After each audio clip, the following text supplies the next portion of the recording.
లోక్సభ ఎన్నికలకు బీఆర్ఎస్ సర్వం సన్నద్ధమవుతోంది. ముందు నుంచి సెంటిమెంట్ గా భావించే కరీంనగర్ ఎస్ఆర్ఆర్ గ్రాండ్ నుంచే కథన భేరి మోగించాలని నిర్ణయించింది. ఆ తర్వాత వరుసగా లోక్సభ నియోజకవర్గాల్లో పర్యటించాలని బీఆర్ఎస్ అధినేత కేసీఆర్ నిర్ణయించారు.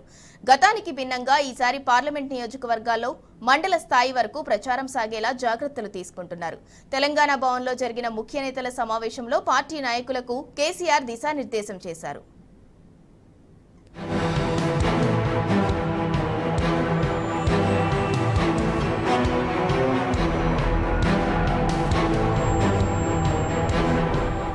తెలంగాణ భవన్లో ఆదివారం కరీంనగర్ పెద్దపల్లి పార్లమెంట్ నియోజకవర్గాల ముఖ్య నేతల సమావేశం జరిగింది. కరీంనగర్ పెద్దపల్లి లోక్సభ నియోజకవర్గాలకు చెందిన నేతలతో కేసీఆర్ విడివిడిగా సమావేశమయ్యారు. లోక్సభ ఎన్నికల సన్నద్ధత, అభ్యర్థుల ఎంపికపై ప్రధానంగా చర్చించారు.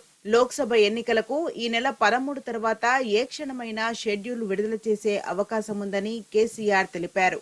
దీనిని దృష్టిలో పెట్టుకుని కరీంనగర్లో భారీ సభను ఏర్పాటు చేసుకుందామని ప్రతిపాదించారు. రాష్ట్ర వ్యాప్తంగా మంచి మెసేజ్ వెళ్లేలా లోక్సభ ఎన్నికల సన్నాహక సభగా దీనిని నిర్వహించాలని సూచించారు.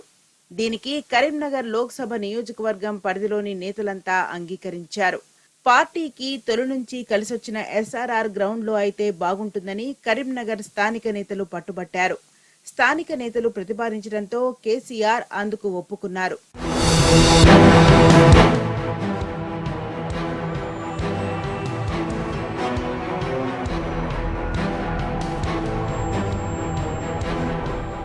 ఇక ఈ నెల 12న సభను నిర్వహించాలని సమావేశంలో నిర్ణయించారు. ఒకవేళ ఆ రోజు వీలు కాకపోతే 11 లేదా 13వ తేదీల్లో నిర్వహించాలని నిర్ణయించారు. ఎన్నికల షెడ్యూల్ విడుదలకు ముందే సభ ఉంటే షెడ్యూల్ వచ్చిన తర్వాత అసెంబ్లీ నియోజకవర్గాలు, మండలాల వారీగా బస్సు యాత్ర చేపట్టాలని యోచిస్తున్నట్టు కేసీఆర్ వెల్లడించారు.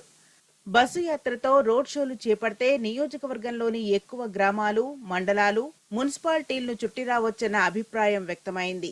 ప్రతి మండలంలో పార్టీ లోక్సభ ఎన్నికల సన్నాహక సమావేశం నిర్వహించాలని, ఈ సన్నాహక సమావేశంలోనే కరీంనగర్ సభ గురించి వివరించాలని, పార్టీ గెలుపు ఆవశ్యకతను ప్రజలకు వివరించాలని కేసీఆర్ సూచించారు. పెద్దపల్లి లోక్సభ నియోజకవర్గ పరిధిలోని నేతలు మండల స్థాయిలో లోక్సభ ఎన్నికల సన్నాహక సమావేశాలు, కోల్మైన్ ప్రాంతాల్లో గేట్ మీటింగ్లు నిర్వహించాలని సూచించారు. కేసీఆర్ గారు మా రాష్ట్ర అధ్యక్షుల వారు ఈరోజు మొట్టమొదటిసారిగా కరీంనగర్ పార్లమెంటు మరియు పెద్దపల్లి పార్లమెంటు యొక్క ముఖ్య నేతల సమావేశం ఏర్పాటు చేయడం జరిగింది. అందులో భాగంగా తెలంగాణ రాష్ట్రం ఏర్పాటైన మూలం కరీంనగర్లో ఎస్ఆర్ఆర్ కాలేజీలో 2001లో సింహగర్జన పేరుతోటి ఒక పవిత్రమైన కార్యక్రమం చేపట్టారు. తెలంగాణ రాష్ట్రం ఏర్పాటు కోసము సింహగర్జన కార్యక్రమం చేస్తాం. అది మా సెంటిమెంట్ కాబట్టి ఆ రోజు స్టార్ట్ చేసిన తర్వాత తెలంగాణ రాష్ట్రాన్ని ఏర్పాటు చేసుకోవడం జరిగింది. దాని తర్వాత ఏ సమావేశం ఏర్పాటు చేసినా, ఏ ప్రోగ్రామ్ స్టార్ట్ చేసినా కూడా కరీంనగర్ ఎస్ఆర్ఆర్ కాలేజ్ నుంచి స్టార్ట్ చేస్తాం. కాబట్టి ఈసారి కూడా తొలి సభ కరీంనగర్లో ఈ నెల 12వ తారీఖు నాడు కరీంనగర్లో ఎస్ఆర్ఆర్ కాలేజ్లో మా యొక్క ఎన్నికల ప్రారంభంగా సమావేశం స్టార్ట్ చేసుకుంటాం. ఆ రోజు ప్రతిపక్షంలో ఉన్నా, అధికారంలో ఉన్నా ప్రజల కోసం పనిచేయాలని చెప్పారు బీఆర్ఎస్ అధినేత కేసీఆర్. రాజకీయాలంటే గెలుపోటములు ఒక్కటే కాదని ఉద్బోధించారు. గతంలో పార్టీ అధికారంలో ఉన్నప్పుడు కూడా తాను ఇదే విషయాన్ని అనేక సందర్భాల్లో చెప్పారని గుర్తు చేశారు. ఏ పాత్రలో ఉన్నా ప్రజల కోసం పనిచేయడాన్ని నాయకులు అలవర్చుకోవాలని సూచించారు. గెలుపుతో పొంగిపోవద్దు, ఓటమితో కుంగిపోవద్దని, ఇప్పుడు ఓడిపోవడం కూడా ఒక రకంగా బీఆర్ఎస్ కు మంచిదేనని అన్నారు. ప్రజలకు కూడా ఎవరేమిటో అర్థమవుతుందని స్పష్టం చేశారు. ఎక్కడైనా పొరపాటు జరిగిందనుకుంటే చక్కదిద్దుకుందామని తెలిపారు. యాసంగి నాట్లేసేటువంటి సమయం, యాసంగి పంటకు మరి వర్షాకాలంలో పడ్డటువంటి చెరువులో ఉన్నటువంటి నీళ్లతోని నాట్లేసేది. ఫిబ్రవరి, మార్చ్, ఏప్రిల్ ఆ పంటకు నీళ్ళు ఇవ్వాలి. ఎందుకంటే పుట్ట పెడుతుంది, తర్వాత ఈంతది. ఇది వరి పంట. మొక్కజొన్న కంకి పెడుతుంది ఫిబ్రవరి, మార్చ్ మాసాల్లో. అది ఏమీ దృష్టిలో పెట్టుకోకుండా కాలయాపన చేసి మేడిగడ్డ బ్యారేజ్కి మరమ్మతులు చేయకుండా ఉంచి దానిపైన విచారణ పేరిట మరి కాలయాపన చేశారు.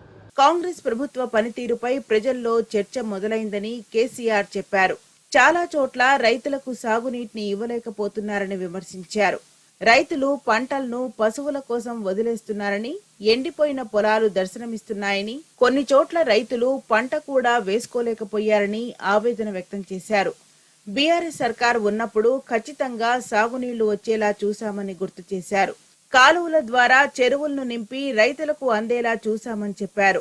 దీనివల్ల భూగర్భ జలాలు పుష్కలంగా పెరిగి బోర్లలో నీళ్లుండేవని వివరించారు. ఇప్పుడు కాలువల ద్వారా చెరువుల్లోకి నీళ్లు నింపడం లేదని, బోర్ల ద్వారా పంటలకు నీళ్లు తోడుకుందామంటే కరెంటు ఇవ్వడం లేదని ఆగ్రహం వ్యక్తం చేశారు. దీంతో కాంగ్రెస్ పై చాలా చోట్ల రైతుల్లో వ్యతిరేకత మొదలైందని చెప్పారు.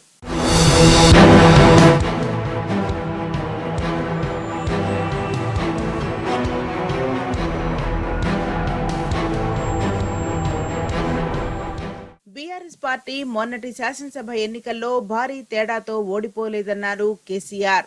39 స్థానాలు సాధించగలిగామని, మరో 15 స్థానాల వరకు తక్కువ ఓట్లతో ఓడిపోయామని వివరించారు.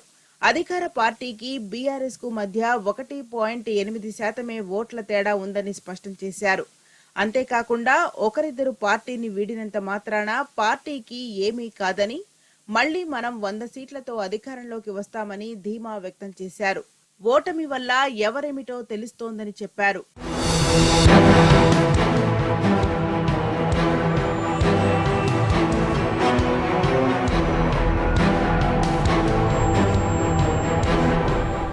మరోవైపు కరీంనగర్ లోక్సభ అభ్యర్థిగా బోయినపల్లి వినోద్ కుమార్, పెద్దపల్లి అభ్యర్థిగా కొప్పుల ఈశ్వర్ పేర్లను ఆయా నియోజకవర్గాల నేతలు ప్రతిపాదించారు.